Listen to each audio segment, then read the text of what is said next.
Na medida em que o avanço tecnológico vai acontecendo e que os meios de comunicações vão ficando cada vez mais próximos das pessoas comuns da sociedade, é claro que muitas mentiras que ficaram encobertas ao longo do tempo, perpetuados pelos livros segmentados que são escritos, é claro que esses fatos podem agora serem colocados novamente à prova.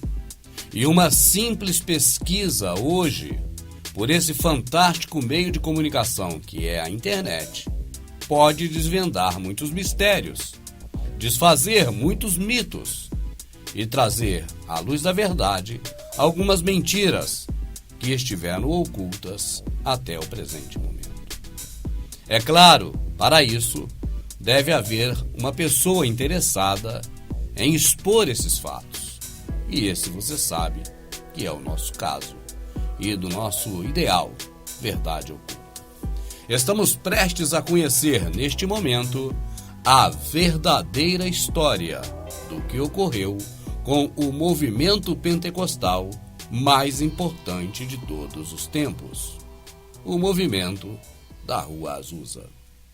O avivamento da Rua Azusa deve ser lembrado porque foi a criação da experiência pentecostal como nós conhecemos hoje nos Estados Unidos e em todo o mundo.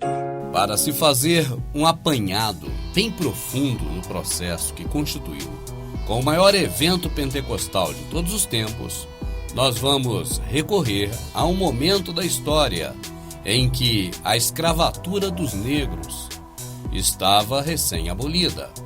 Foi época pós-Revolução Industrial, período das estradas de ferro, em que a mão de obra barata por parte de chineses fazia-se necessária em muitas cidades do oeste americano.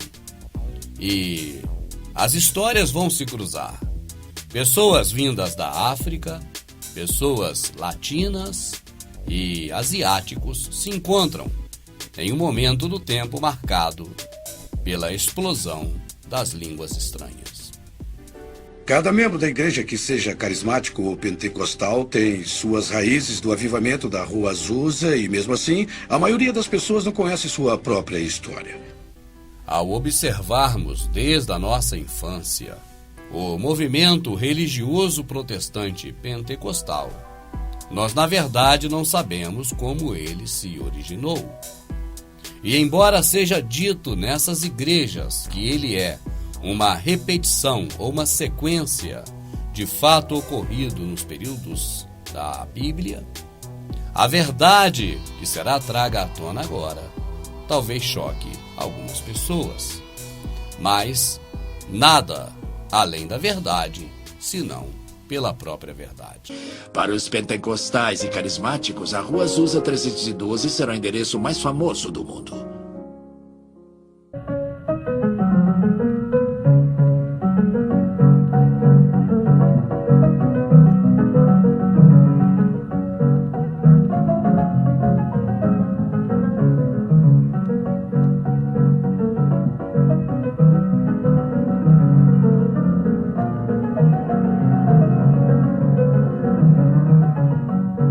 O final do século XIX assistiu à grande revolução industrial. As pessoas se tornavam parte das engrenagens industriais.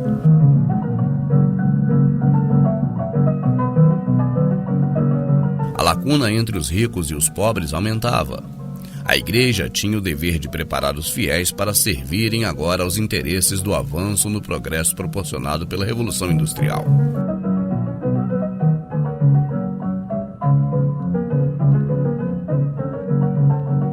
Até mesmo grupos comuns e tradicionais, como os batistas e os metodistas, enfatizavam mais os bens materiais acima do interesse em uma vida futura na eternidade.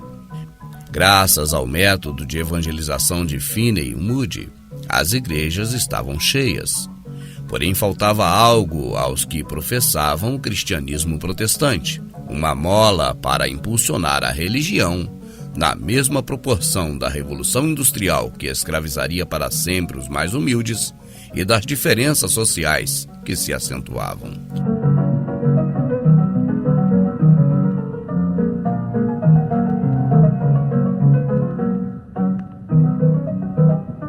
O avivamento da Rua Azusa foi um canivete suíço para a sua época, pois serviu como anestesia para uma série de problemas sociais. A Rua Azusa. O início. No final do século XIX, por volta de 1880, o movimento Holiness, Santidade em português, foi o primeiro passo na direção do avivamento. Essas agitações, especialmente na Igreja Metodista, buscavam uma segunda bênção divina, na qual os crentes seriam santificados para viver mais próximos de Deus. Esses ensinamentos diziam aos fiéis: caminhem no poder concedido pela ressurreição de Cristo. Santifique-se, Cristo irá reinar em sua alma. Não aconteceu nada mais radical ali. Era essa apenas mais uma nova fórmula a fim de se consolidar a fidelidade das pessoas à religião. Não imaginavam, porém, que esse seria um forte motivo para impulsionar o grande avivamento que estava por surgir.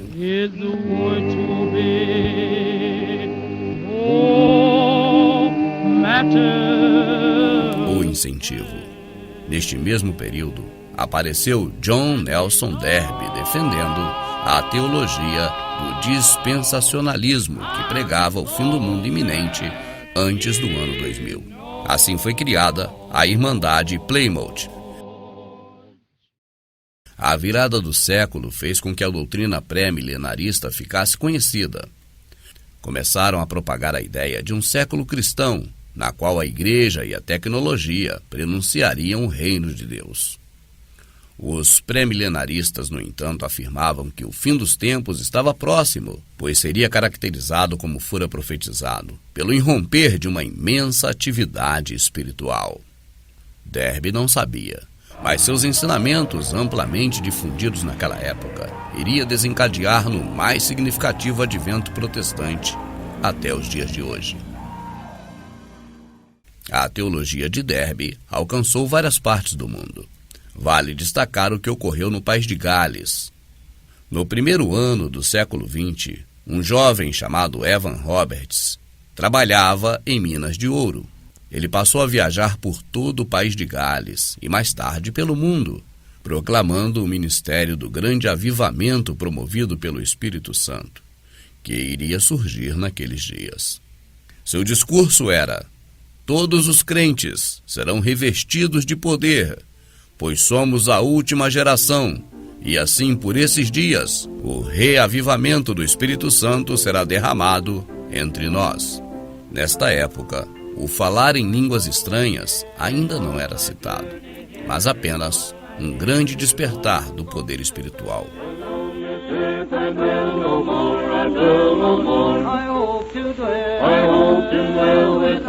A semente em Los Angeles. Um pequeno grupo de pastores protestantes da área de Los Angeles visitou o país de Gales com a finalidade de trazer o avivamento para suas igrejas. Obtiveram sucesso limitado. Contudo, as sementes do tempo da restauração do Espírito Santo estavam sendo lançadas em Los Angeles. O fogo estava aceso. O interesse do sistema em promover o conformismo das pessoas. Afinal, muitas ficaram desempregadas face aos recentes resultados da Revolução Industrial, contribuindo para a aceleração da segregação e desigualdade social. Esse foi o comburente, o combustível que inflamaria de uma vez por todas esse processo. Era a necessidade de se santificar, já que o último século na Terra estava começando e por aqueles dias iria se consolidar com o derramamento do Espírito sobre toda a carne. Esses ingredientes reunidos incendiaram o protestantismo, e John Alexander Dowie, movido por esse incêndio que consumia a cabeça dos crentes em sua época, passou a afirmar que ele próprio era o Elias, o restaurador. Estabeleceu assim a sua comunidade cristã. Sua influência foi tão grande que a localidade mais tarde passou a se chamar Sião e fica no estado de Illinois. Não é nada difícil tentar compreender o que estava acontecendo naquele momento. A Revolução Industrial havia escravizado o povo, pelo menos os de classe baixa. As igrejas não aceitavam imigrantes e nem negros, pois também eram imigrantes trazidos à força da África para prestar serviços escravos. Naquele momento de extrema opressão contra os mais humildes, as igrejas evangélicas não aceitavam que negros as frequentassem. Esses, então, ficavam marginalizados, fazendo seus cultos de origem africana aos orixás e aos deuses aos quais seus ancestrais os ensinaram a servir. Neste período, o processo religioso protestante, que sempre viveu de novidades, apostava agora em uma nova doutrina, chamada a doutrina da santificação. E era pregado em todo o culto que as pessoas deveriam agora estar promovendo um segundo passo. O primeiro, segundo esta visão, seria a salvação que as pessoas obtiveram na morte de Jesus. E esse segundo passo dizia respeito a que as pessoas agora se santificassem, se separassem dos do mundo e ficassem entregue mais tempos dentro dos templos, fazendo suas orações e suas liturgias. Esse movimento de santificação pregava que o motivo dele ter sido iniciado é que haveria pouco tempo pela frente. Logo depois, aparece um jovem que apostou no investimento financeiro seguro, pregar a novidade por todos os países onde ele pudesse ir, com o dinheiro que já havia recolhido trabalhando, cavando ouro, junto com seus familiares e seus pais.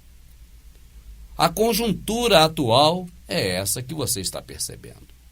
Neste momento aparece também a doutrina de que o século XX seria o último século na face da Terra.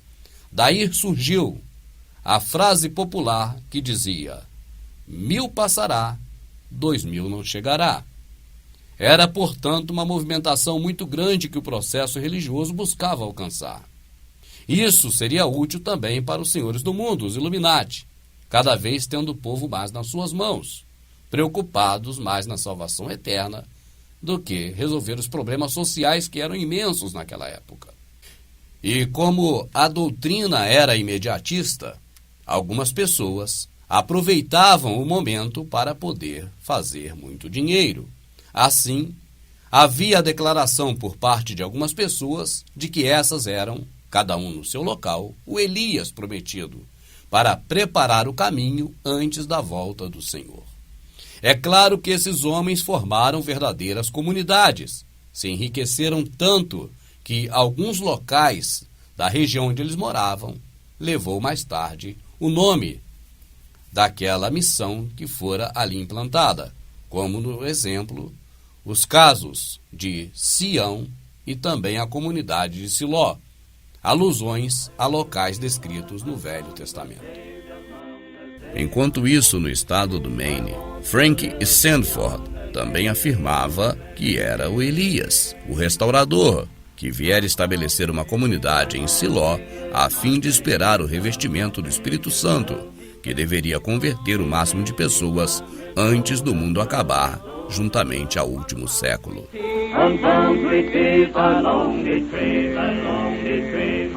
Em 1903, Charles Fox Parham passou cerca de 6 meses em Siló. Ele era um pregador metodista da linha dos Holiness, da Santidade. Era do Kansas. Ele procurava a nova fé que aparecera. Assim, junto com sua esposa, fundaram uma casa de purificação em Topeka, onde as pessoas poderiam permanecer gratuitamente enquanto oravam pela vinda da unção divina do último século. Em dezembro daquele mesmo ano, quando se reuniram no culto de vigília do Ano Novo, eles obtiveram a resposta. O batismo no Espírito Santo seria manifestado pelo dom de línguas. Aconteceu que Agnes Osman orou para receber o Espírito Santo, e a glória do Senhor caiu sobre ela. Como depois definiu Parham, e disse: um halo parecia cercar a sua cabeça e seu rosto. E ela começou a falar o idioma chinês. Ela não foi capaz de falar inglês por 3 dias. No mês seguinte, a maioria dos que ali estavam também conseguiram falar essa língua estranha, o chinês. Os esforços de Parham para espalhar esse avivamento para as cidades de Kansas City e Lawrence fracassaram. As igrejas se opuseram e os jornais zombavam deste fato. Em 1903, uma mulher do Texas teria sido curada depois de uma oração de Parham, o que levou a convidá-lo para promover um avivamento na cidade de Galena, no Texas. Esse empreendimento foi bem sucedido.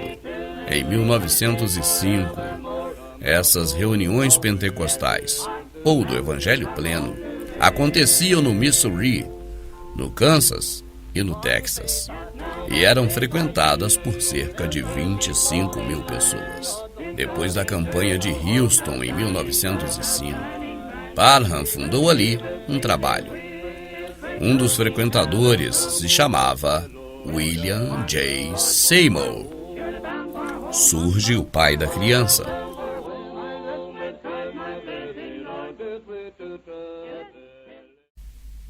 Os Estados Unidos da América havia recentemente saído de uma abolição da escravatura negra naquele país. Ocorria que aquela mão de obra gratuita por conta exclusivamente de comida já não era mais possível. Assim, os próprios americanos não queriam trabalhar por baixos salários. A ideia foi trazer imigrantes asiáticos para os Estados Unidos. E os navios chegavam lotados de chineses com suas famílias para trabalhar nos serviços mais pesados. Afinal de contas, a mão de obra era muito barata e as leis trabalhistas ainda não existiam. Assim, os homens iam trabalhar nas construções das estradas de ferro, que era a maior fonte de emprego daquela época. Também era a maior expressão de progresso nos Estados Unidos contemporâneos a Agnes. E não era só ela quem tinha empregadas chinesas em casa. A maioria das mulheres dos Estados Unidos, em sua época, passou a ter empregadas chinesas, já que as mulheres iam trabalhar por baixos salários nas casas de famílias, enquanto seus maridos se matavam literalmente para construir as ferrovias. Essas mulheres, ao trabalhar em casas de famílias, essas chinesas, levavam também os seus filhos, que ali, é claro, falavam puramente o idioma chinês. Portanto, não é nada estranho que Agnes soubesse um pouco do idioma chinês, já que uma leva de chineses era levada a cada instante para aquelas localidades. E ali surge também um outro nome importantíssimo da história, talvez o nome mais importante do movimento pentecostal de todos os tempos: Seymour. Ali está ele, e a história da Rua Azusa começa neste ponto. Filho de escravos trazidos da África, Seymour, em 1895, com 25 anos, mudou-se para Indianópolis, onde inicialmente exercia a função de garçom e, posteriormente, de vendedor. Em Indianópolis, frequentava a Igreja Metodista Episcopal. Em 1905, mudou para Houston, onde passou a frequentar a recém-formada escola bíblica de Charles Fox Parham. Ele não podia entrar, então ficava no corredor, já que era negro. Uma mulher chamada Lucy Farrell, moradora de Los Angeles, visitou a escola de Houston e teve uma experiência de batismo no Espírito Santo. Ela falou em língua estrangeira. Lá ela conheceu Seymour e o convenceu a tentar a vida em Los Angeles. Seymour mudou-se para Los Angeles, onde a força do preconceito racial era ainda maior. Ali vivia também um número enorme de latinos. O homem de Deus tentou levar às igrejas daquele local a doutrina com a qual tivera contato em Houston. Talvez pela ideia vir de um negro, o ato de falar em línguas ironicamente não fora bem recebido, exatamente pelos pastores de Los Angeles que há pouco tempo atrás fora ao país de Gales aprender e que tentara sem sucesso implementar a doutrina do derramamento iminente do Espírito na sua região. Seymour foi expulso de suas igrejas, acusado de herege. Procurou outras igrejas menores, de onde acabava sendo sempre expulso com a justificativa de estar trazendo confusão para os membros. Se antes, como discípulo, podia ficar ao menos no corredor da igreja de onde ele morava, agora na sua nova cidade não era permitido nem que houvesse um contato com os crentes, mesmo fora da igreja, pois sua doutrina que trouxera do Texas era visto como semente do mal. Seymour se juntou a outros negros e latinos discriminados e renegados pela religião. Assim começou a fazer cultos na humilde residência onde morava. Os cultos chegavam a durar 3 dias e 3 noites, atraindo muito mais pessoas do que a casa podia comportar. E o que não faltava ali eram os dons de línguas. E a explicação era simples. As famílias negras que moravam nos bairros adjacentes foram recém-trazidas de várias partes diferentes da África, onde se falavam centenas de dialetos. E como eram as primeiras e segundas gerações de afro-americanos, estavam bem familiarizados com seus idiomas nativos. O que mais amargurava Seymour era o tratamento preconceituoso das igrejas, que não davam oportunidades aos de sua raça para adorar ou participar mais intensamente nos seus cultos. Assim, agora com ele próprio dirigindo o culto, podia distribuir melhor as oportunidades entre os irmãos que eram bem parecidos na cor, mas com enorme diversidade de línguas, ou seria dialetos. Ọba mi ọ̀wọ̀wọ̀ wọ́wọ́ ọba tó wáré wọlé ayé ọlọ́wọ́ gbọgbọrọ èyí ọmọ rẹ̀ nínú òfin ni bàbá mi arúgbó ìgbàanì ọlọ́run tó lágbára lórí ayé ọba mi tó lè dìlífà láì gbowó láì gbẹ̀jẹ́ ọba mi olórúkọ ńlá olórúkọ ẹgbàágbèje mo súnmọ́ bá níwọ̀n ẹgbẹ̀fà mo jìnnà sí níwọ̀n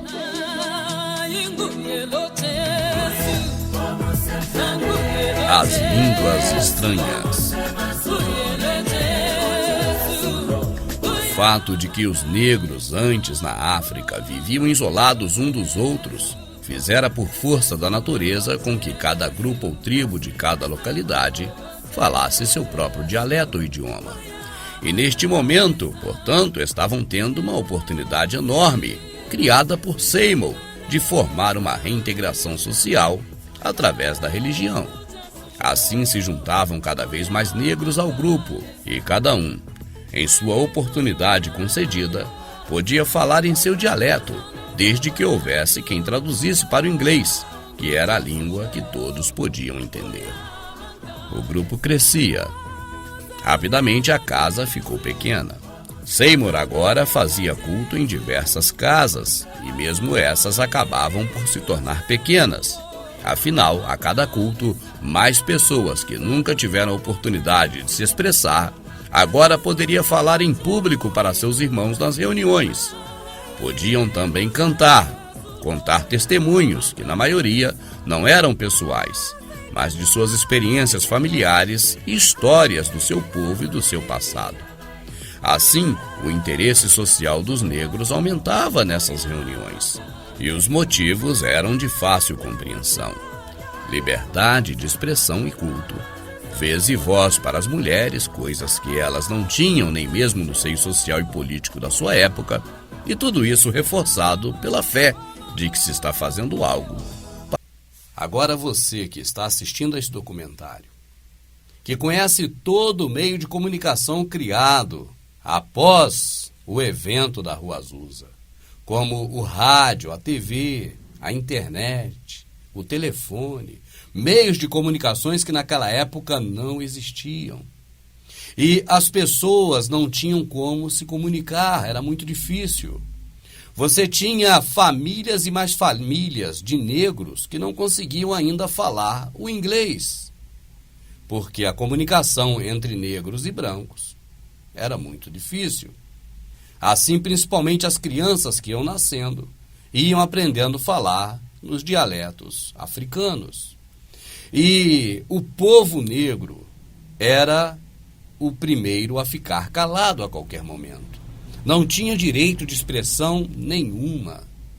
Assim, quando aparece alguém como Seymour, negro, que oferecia condições às pessoas de adorar ao Deus dos brancos, afinal de contas, os brancos eram bem-sucedidos na vida.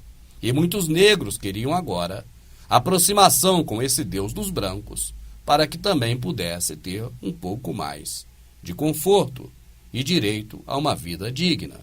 Assim, os negros, pela primeira vez, estavam tendo a oportunidade de se expressar.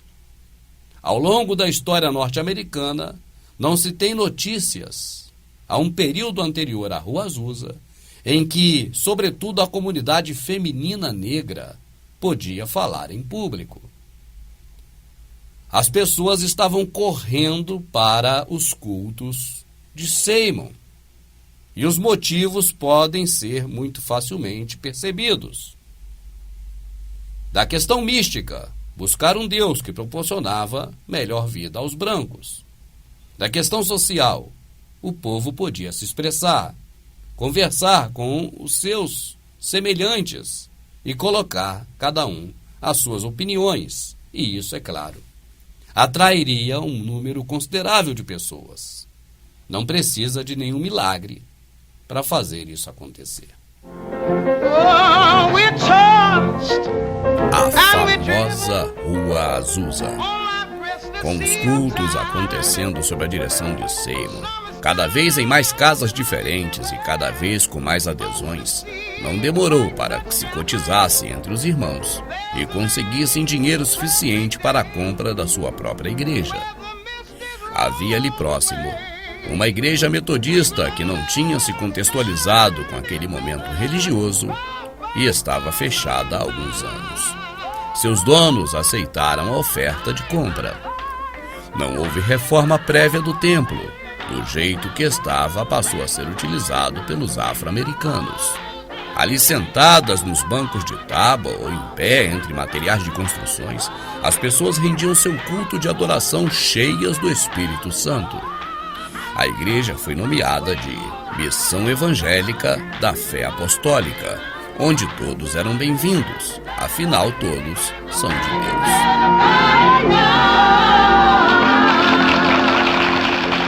Os primeiros brancos. As mulheres negras, que agora podiam adorar a Deus tendo voz nos cultos, falavam para suas patroas nas casas em que trabalhavam. E os primeiros brancos passaram a frequentar a Rua Azusa, sobretudo as mulheres brancas, que lá naquela época também tinham direito de se pronunciar na igreja de Seymour, enquanto fora não tinham direito nem de votar. As mulheres brancas levavam então seus maridos para a Rua Azusa, e todos esses podiam testemunhar a ação do Espírito Santo, batizando a todos no momento da oração coletiva, onde a variedade de línguas estranhas eram incontáveis.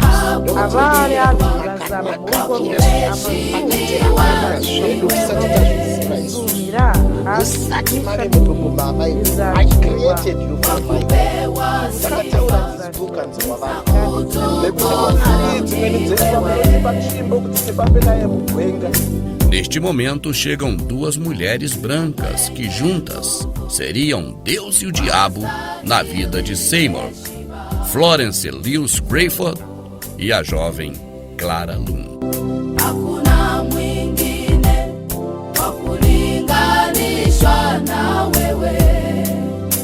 Deus envia um sinal. Precisamente às 5h12 da madrugada, horário local, em 18 de abril de 1906, um imenso terremoto sacudiu e acordou bruscamente os moradores da área de São Francisco. As ondas de choques violentas pontuou o forte tremor que durou cerca de 60 segundos. O terremoto foi sentido do sul do Oregon até o sul de Los Angeles e a 70 quilômetros em direção a Nevada. Foi o terremoto mais destrutivo da história norte-americana, 8,3 na escala Richter.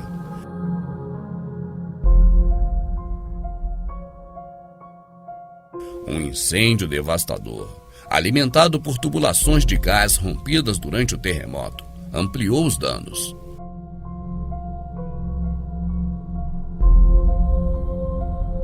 Cerca de 700 pessoas estavam mortas nos 514 quarteirões da cidade que foram atingidas pelo incêndio.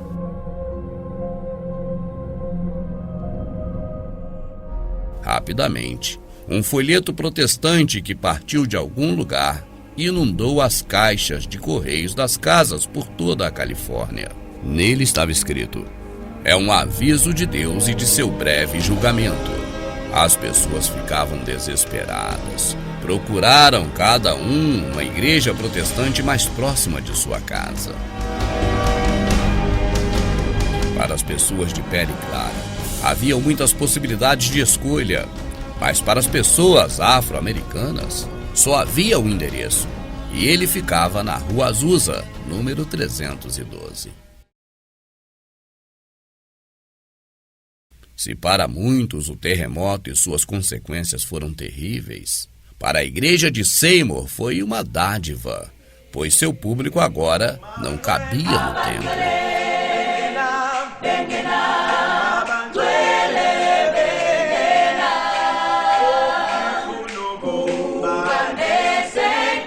Assim, o movimento da Rua Azusa logo se espalhou entre os crentes como acontecimento tão esperado naquela virada início de século. Não somente os negros procuravam se aproximar, mas também os brancos e até mesmo os que antes do terremoto não aceitavam os negros em seus templos, agora corriam juntos aos montes para a Rua Azusa.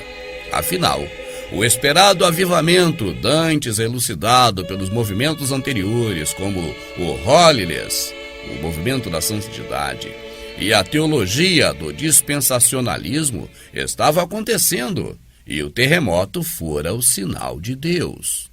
E diziam: Deus escolhera o avivamento da Rua Azusa como catalisador da ação do Espírito Santo sobre os homens nos últimos dias. Alguns pastores tradicionais viravam suas costas para o movimento. Por outro lado, seus membros não faziam o mesmo, e o êxodo religioso aumentava. Enquanto Seymour pregava: "O Deus que eu sirvo é aquele que exalta os humilhados." Compreender o que estava acontecendo naquele momento não é uma tarefa tão difícil. Virado do século, ainda não existiam rádio, televisão, comunicação globalizada como se conhece hoje. É coisa que aquelas pessoas morreram e nunca viram. O máximo que se podia receber de informações advinha dos jornais, mas esses não davam informações de locais distantes, apenas da sua própria cidade. Assim, as pessoas que também pouca educação tinham, e muitos não sabiam ler, ficavam apavorados por qualquer motivo. Mas agora não era algo tão simples. O que ocorreu foi o maior terremoto na história norte-americana. E a população agora achava que o mundo estava acabando. Afinal, o movimento religioso daquela época já vinha cozinhando essas pessoas, cozinhando a cabeça dessas pessoas com informações de que o mundo iria acabar e de que as pessoas precisavam se consertar com Deus. Aquele movimento que começara há 2 décadas antes, agora tinha o seu auge, porque, na verdade, as pessoas esperavam um movimento do Espírito Santo, mas não sabiam como ele viria. E no momento em que uma senhora começa a falar um idioma totalmente diferente no meio da congregação, as pessoas logo chegaram à conclusão de que era o idioma colocado pelo Espírito Santo.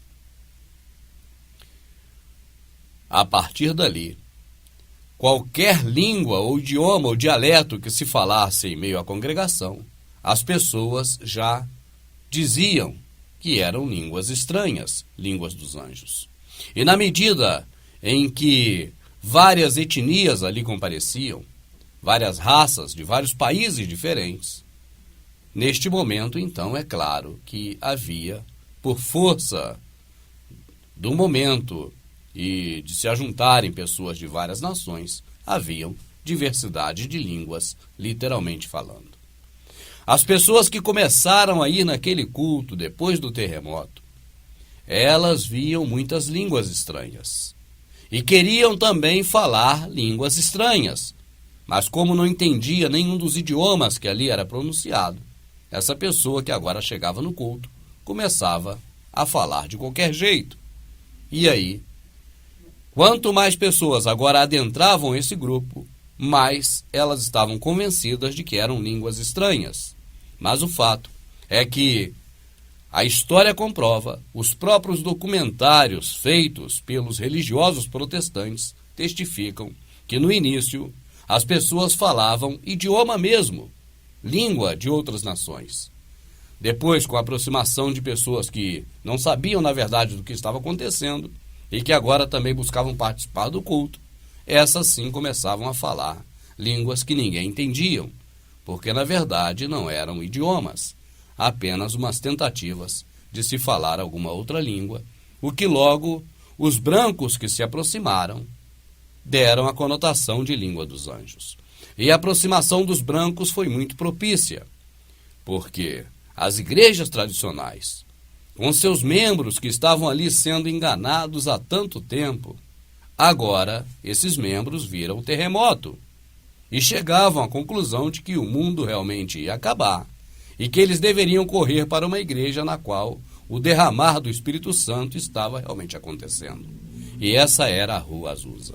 No princípio, seus pastores viraram as costas, mas logo em seguida, quando a maioria dos pastores perceberam que seus membros estavam migrando para a Rua Azusa, eles também procuraram Seymour para pastorear as ovelhas da Rua Azusa. O que aconteceu mais adiante você ainda vai ficar sabendo. Mas vale lembrar que os próprios documentários feitos pelos protestantes atestam que naquele local existiam muitas pessoas de várias nações e que ali falavam idiomas diferentes. Eu tenho 2 enteadas, uma com descendência hispânica e outra nativo-americana. E isso cria questões culturais interessantes entre elas dentro da minha casa. E esses 3 tipos de pessoas apareceram na missão da Rua Azusa. Deus mandou um avivamento para negros, brancos, hispânicos, todas as raças reunidas e amadas como uma. As gerações futuras dos negros que frequentavam a Rua Azusa preferiram não levar adiante aquelas informações sobre exatamente o movimento criado por Seymour. E a razão era simples. Os negros não deveriam saber que a origem da língua estranha era, na verdade, idiomas comuns, e que o que ocorrera na Rua Azusa fora exatamente o encontro de várias pessoas diferentes, falando vários idiomas diferentes. E aos que se chegavam agora, ouviam aqueles idiomas e, como não entendiam nada, diziam que eram línguas estranhas. E começavam também a querer falar idiomas estranhos. Assim foi conveniente para os pastores para os pregadores pentecostais abafar o caso da Rua Azusa. E inúmeras gerações e gerações e gerações de crentes protestantes pentecostais nos Estados Unidos fizeram suas liturgias, seus cultos, suas atividades religiosas, sem mesmo ser mencionado a questão da Rua Azusa. E até hoje, inclusive no Brasil, em meio aos pentecostais, pouco se fala da Rua Azusa. E a razão continua a mesma.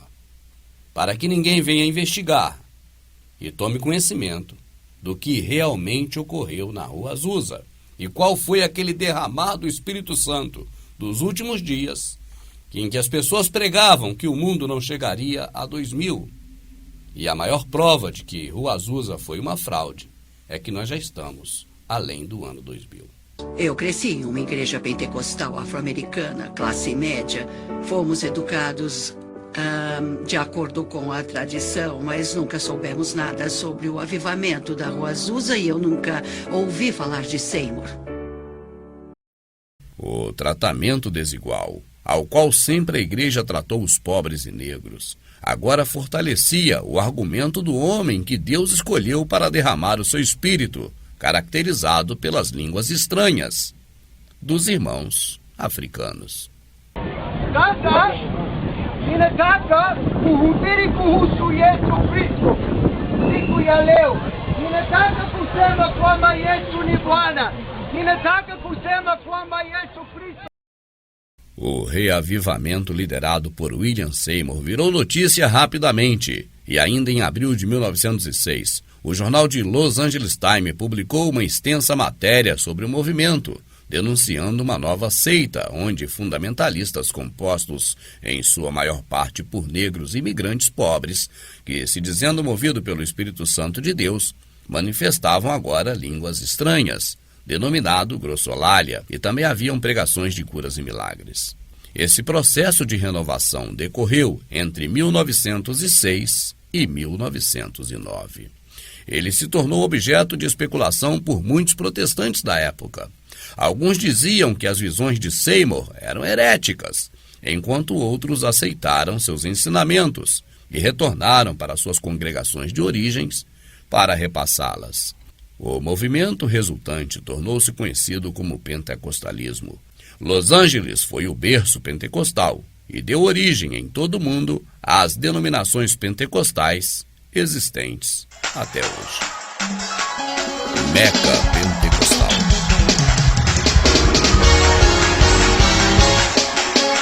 Falar hoje em movimento pentecostal, seja de qualquer forma e aspecto, é falar do movimento criado em Los Angeles, pois não há nada novo hoje em dia que já não tenha sido feito ou experimentado na Rua Azusa em seu auge. Não somente os negros, mas principalmente eles, vinham de diversas partes do país para conhecer e levar o movimento para suas cidades. E isso fazia com que as novidades e renovações aflorassem em cada culto. Se no início as pessoas naturalmente falavam seus idiomas nativos africanos em suas orações, entregas de profecias e testemunhos, agora os que ouviam passavam também a falar em línguas, mas essas eram realmente estranhas a todos. O ato da unção do Espírito Santo não se resumia em falar em outras línguas. As pessoas sapateavam, se contorciam, babavam, gemiam, rodavam e, como isso atraía mais gente, passavam também a pular e cair sentado ou deitado no chão. Esperneavam e até mesmo deitavam de costas, jogando os pés para cima, não se importando com as partes íntimas. Outros simulavam por horas brigas com adversários invisíveis, socando e chutando o ar aos gritos. Corriam de um lado para outro da congregação.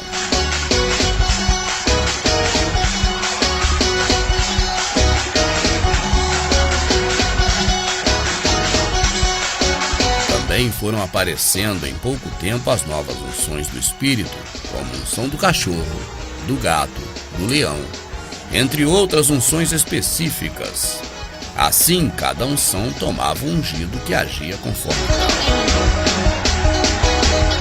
à medida que as liberdades não eram coibidas. Afinal, ninguém podia intervir na ação do Espírito Santo e ele deveria usar as pessoas como quisesse. Assim apareceram as unções específicas e individuais. Uns gargalhavam enquanto outros pranteavam, outros gritavam histericamente a plenos pulmões até não aguentar mais.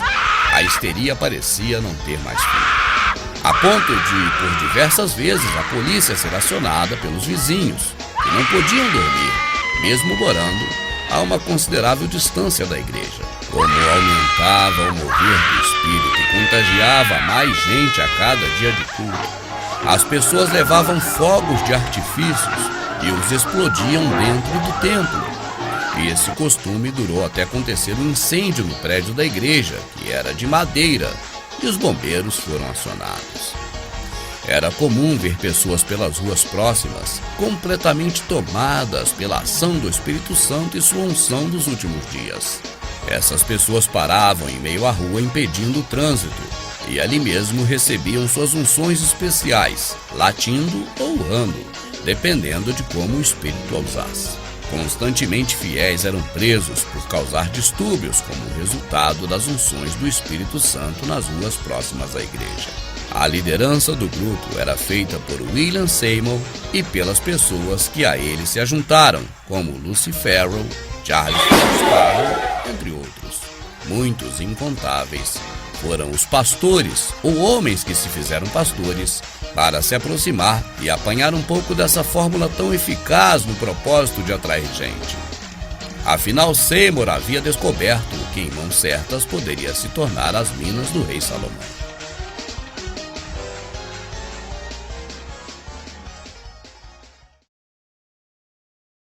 O Espírito de Deus era tão forte na Rua Azusa que às vezes as pessoas caíam a um quarteirão do prédio pela convicção para pagar seus pecados ou pelo poder do Espírito Santo.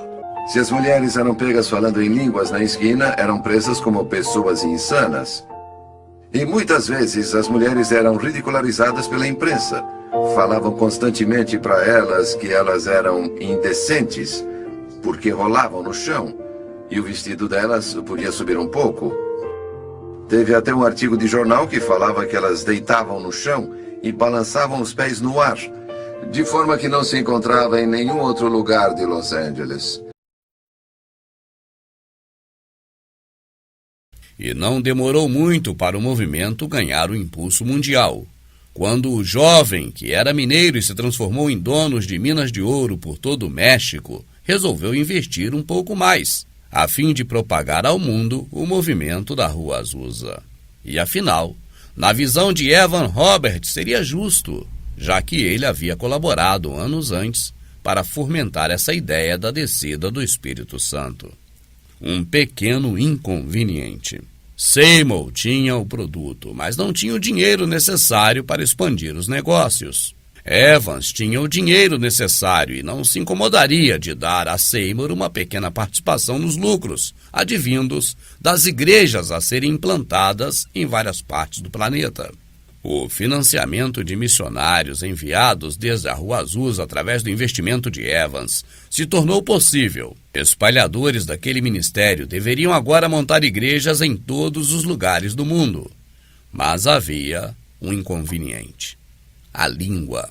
Misteriosamente, o mesmo Espírito que derramara a sua unção e impulsionava agora o movimento pentecostal pelo mundo, não podia na prática capacitar seus ungidos missionários para que falassem a língua das pessoas em cada local onde era enviado o missionário. E isso dava muito na pinta, o que fez Evans pisar no freio, cortar os investimentos às missões e passar a investir apenas neste movimento no seu próprio país. Nota: os dois homens que trouxeram esse movimento para o Brasil haviam aprendido esta lição e cuidaram de estudar o português assim que chegaram em Belém. É por isso que existem gravações deles falando em português. Desembarquemos em Belém do Pará no dia 19 de novembro de 1910. O Senhor Jesus... Os peregrinos. O movimento pentecostal se transformara em um furacão, e seu epicentro era a Rua Azusa.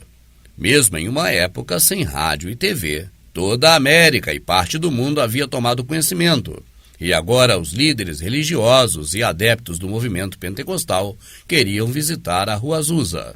Não demorou para Seymour perceber que inúmeros eram aqueles que compareciam uma vez, deixavam algum dinheiro, sem nunca mais voltar.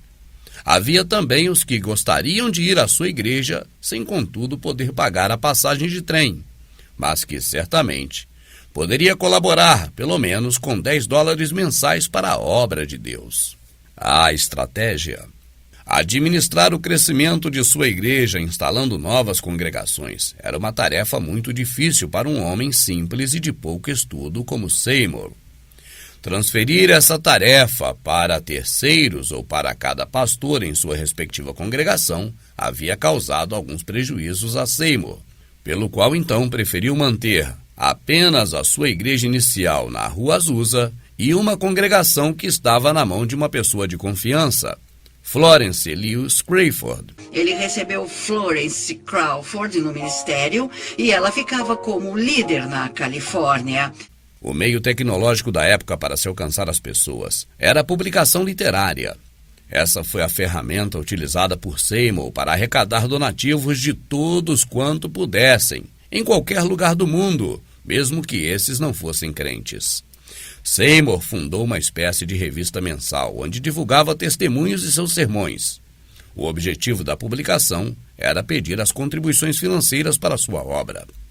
Seus colaboradores eram pessoas em todos os Estados Unidos e também fora dele.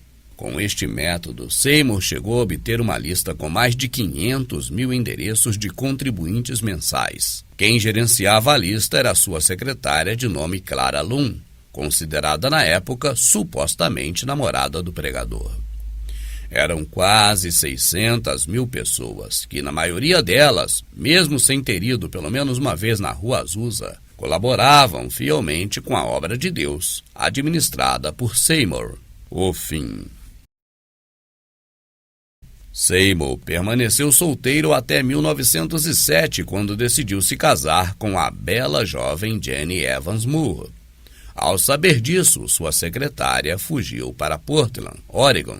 Foi se juntar a Florence Lewis Crayford, ela que havia deixado a Igreja Batista e se tornado membro da Igreja de Seymour logo no início, e que estava administrando a última congregação de Seymour deixada por ele por confiar em Florence Lewis Crayford.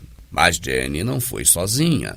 Ela levou consigo a lista completa com os endereços de todos os seus 600 mil colaboradores mensais. Assim, Clara Loom e Florence Lewis Crayford mudaram o endereço da congregação que antes fazia parte da igreja de Seymour e enviou correspondência a todos os colaboradores de Seymour, mudando o endereço para a entrega dos donativos. Assim, a sua congregação, agora uma denominação independente, arrecadou só de uma vez no primeiro mês quase $2 milhões. Para Seymour restaram apenas as doações dos fiéis que ainda frequentavam a Rua Azusa. Em 1909, a igreja da Rua Azusa ainda estava funcionando, mas apenas as cinzas de sua rápida combustão eram vistas. O legado. As multidões atraídas à Rua Azusa por Seymour agora se dividiam ao irem após os inúmeros pregadores que se aproximaram no período áureo do derramar do Espírito Santo. Em 28 de setembro de 1922, Seymour faleceu. Seu feito tornou possível fazer inúmeros milionários e continua fazendo até hoje. O segmento da Rua Azusa mais significativo para nós brasileiros foi o que surgiu a partir de 1913. Se chamava Igreja de Deus em Cristo. Essa ramificação se expandiu consideravelmente através da ordenança de pastores em suas filiais. Em um ano já possuía 352 congregações com seus respectivos pastores subordinados. Charles Mason, que saíra da igreja de Seymour, era o pastor-presidente.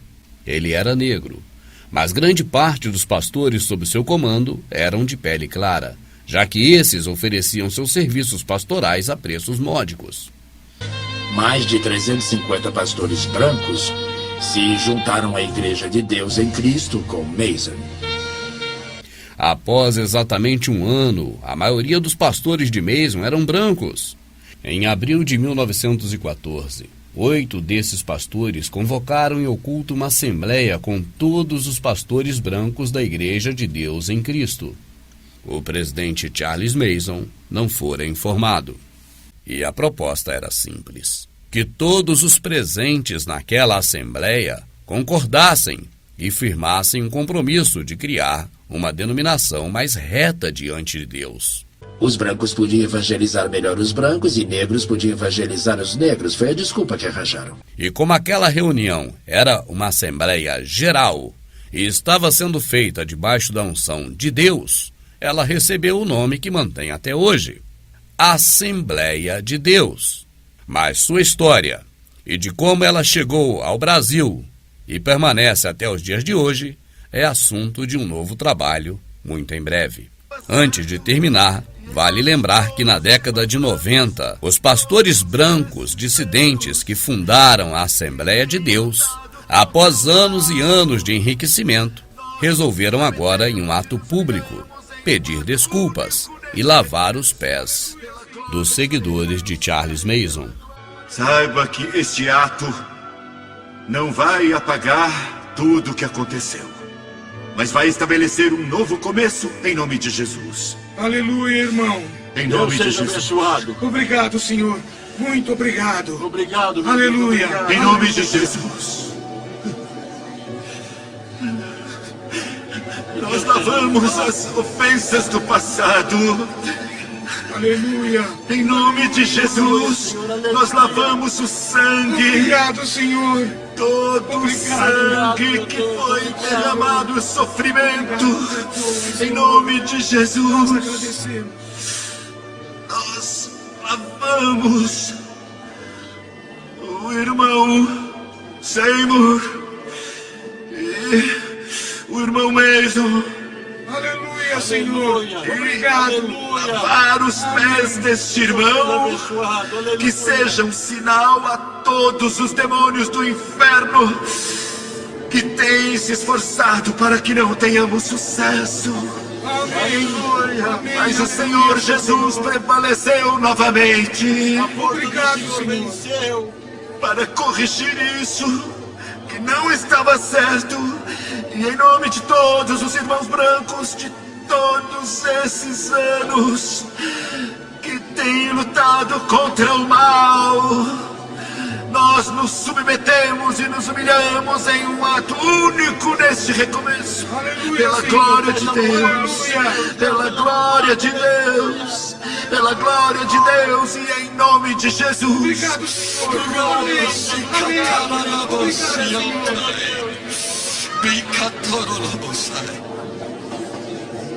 Eles formaram a Assembleia de Deus. O que isso significa é que eles não podem ser vistos como filhos rebeldes dessa igreja-mãe que é Deus em Cristo. Porque a história verdadeira nunca foi realmente documentada ou contada.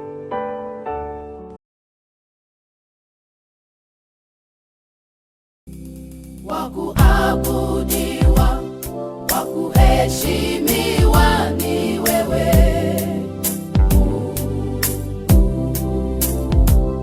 Wakupewa sifa na utukufu ni wewe.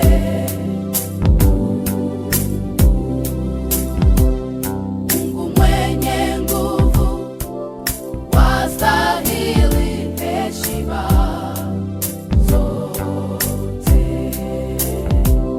Hakuna mwingine wa kulinganishwa na wewe.